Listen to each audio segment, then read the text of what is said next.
Subscribe کریں ہمارے channel کو اور بیل آئیکن کو کلک کریں تاکہ ہماری ہر نئی آنے والی ویڈیو آپ تک بآسانی پہنچ سکے۔ بسم اللہ الرحمن الرحیم۔ 40 احادیث امت تک پہنچانے کی فضیلت۔ حضور نبی کریم صلی اللہ علیہ وآلہ وسلم نے فرمایا، جس شخص نے میری امت کے لیے 40 ایسی احادیث کو محفوظ کیا جو انہیں ان کے دین کے معاملے میں نفع پہنچاتی، تو اللہ تعالیٰ اسے روز قیامت علماء کے درجے میں اٹھائے گا، اور عالم کی عابد پر 70 درجے فضیلت ہے، اور اللہ ہی بہتر جانتا ہے کہ ہر 2 درجوں میں کتنا فاصلہ ہے۔ بہاوالہ بہقی شریف۔ جس شخص نے میری امت کے لیے 40 ایسی احادیث کو محفوظ کیا جن کا تعلق ان کے دین کے معاملے میں ہو، تو اللہ تعالیٰ اسے روز قیامت فقیہ کے درجے میں اٹھائے گا، اور روز قیامت میں اس کی شفاعت کرنے والا اور اس کے حق میں گواہی دینے والا ہوں گا۔ بہاوالہ بہقی شریف۔ رسول اللہ صلی اللہ علیہ وآلہ وسلم نے ارشاد فرمایا، اللہ اس شخص کو تر تازہ رکھے جو میری بات سنے اور اسے اچھی طرح سمجھے، پھر یاد کر کے دوسروں تک پہنچائے۔ بہاوالہ سنن ترمذی، حدیث نمبر 2658۔ حدیث مبارکہ بیان کرنے اور قرآن کی تفسیر کرنے میں بے حد احتیاط۔ رسول اللہ صلی اللہ علیہ وآلہ وسلم نے ارشاد فرمایا، میری طرف سے کوئی بات اس وقت تک نہ بیان کرو جب تک کہ تم اچھی طرح جان نہ لو، کیونکہ جس نے جان بوجھ کر جھوٹی بات میری طرف منسوب کی تو وہ اپنا ٹھکانہ جہنم میں بنا لے، اور جس نے قرآن میں اپنی عقل اور رائے سے کچھ کہا وہ بھی اپنا ٹھکانہ جہنم میں بنا لے۔ بہاوالہ ترمذی شریف، حدیث نمبر 2951۔ نبی کریم صلی اللہ علیہ وآلہ وسلم نے ارشاد فرمایا، آدمی کے گناہگار ہونے کے لیے کافی ہے کہ وہ ہر سنی سنائی بات بلا تحقیق بیان کر دے۔ بہاوالہ سنن ابی داود، حدیث نمبر 4992۔ رسول اللہ صلی اللہ علیہ وآلہ وسلم نے ارشاد فرمایا، ایمان کا مزہ چکھا اس نے جو راضی ہو گیا اللہ کی حکمرانی پر اور اسلام کے دین ہونے پر اور محمد صلی اللہ علیہ وآلہ وسلم کی پیغمبری پر۔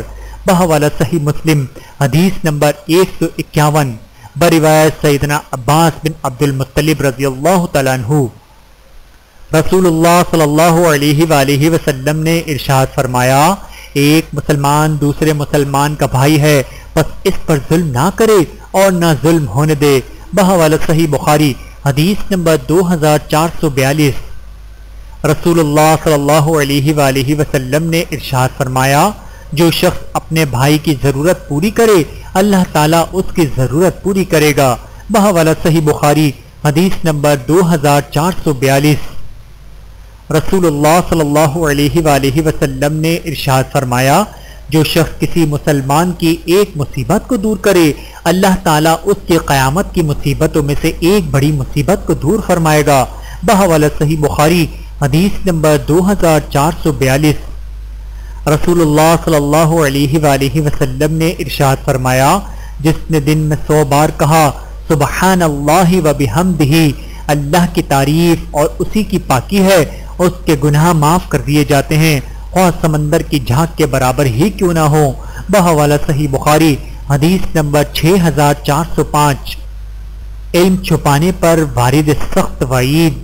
رسول اللہ صلی اللہ علیہ وآلہ وسلم کے ارشادات، جس شخص سے دین کا کوئی مسئلہ پوچھا گیا اور جاننے کے باوجود اس نے اس کو چھپایا تو قیامت کے دن اسے آگ کی لگام پہنائی جائے گی۔ بہاوالہ سنن ابن ماجہ، حدیث نمبر 266۔ جس سے کوئی دین کا مسئلہ پوچھا گیا اور اس نے اسے چھپا لیا تو اللہ تعالیٰ قیامت کے دن اسے آگ کی لگام پہنائے گا۔ بہاوالہ سنن ابی داود، حدیث نمبر 3658۔ سچی توبہ سے گناہوں کی بخشش۔ رسول اللہ صلی اللہ علیہ وآلہ وسلم نے ارشاد فرمایا، جو شخص یہ دعا پڑھے، استغفر اللہ الذی لا الہ الا هو الحی القیوم واتوب الیہ، میں اللہ تعالیٰ سے بخشش طلب کرتا ہوں جس کے سوا کوئی معبود برحق نہیں، وہ زندہ ہے، قائم رکھنے والا ہے، اور میں اسی سے توبہ کرتا ہوں، اس کی مغفرت کر دی جاتی ہے اگرچہ وہ میدان جہاد سے ہی فرار کیوں نہ ہوا ہو۔ بحوالہ سنن ابی داود، حدیث نمبر 1517۔ ہاتھ اٹھا کر دعا مانگنا۔ رسول اللہ صلی اللہ علیہ وآلہ وسلم نے ارشاد فرمایا، جب تمہارا رب بہت باحیا اور کریم ہے، جب اس کا بندہ اس کے سامنے اپنے دونوں ہاتھ اٹھاتا ہے تو انہیں خالی لوٹاتے ہوئے اسے اپنے بندے سے شرم آتی ہے۔ بحوالہ سنن ابی داؤد حدیث نمبر 1488۔ برائی چھوڑنے کا بہتر بدلہ۔ رسول اللہ صلی اللہ علیہ وآلہ وسلم نے ارشاد فرمایا، یقین مانو کہ اللہ تعالیٰ کے ڈر سے تو جو کوئی عمل ترک کرے گا، اللہ تعالیٰ تجھے اس سے بہتر چیز عطا فرمائے گا۔ بحوالہ مستند احمد۔ اللہ تعالیٰ ہم سب کو عمل کرنے کی توفیق عطا فرمائے، آمین ثم آمین۔ ویڈیو دیکھنے کا بہت شکریہ۔ مزید ویڈیوز دیکھنے کے لیے ہمارے چینل کو سبسکرائب کریں۔ اگر ویڈیو پسند آئے تو لائک کریں۔ اچھی بات کو دوسروں تک پہنچانا صدقہ جاریہ ہے۔ جزاکم اللہ خیرا کثیرا۔ اپنا اور اپنے پیاروں کا بہت زیادہ خیال رکھیے گا اور مجھے دعاؤں میں یاد رکھیے گا۔ Take care. اللہ حافظ۔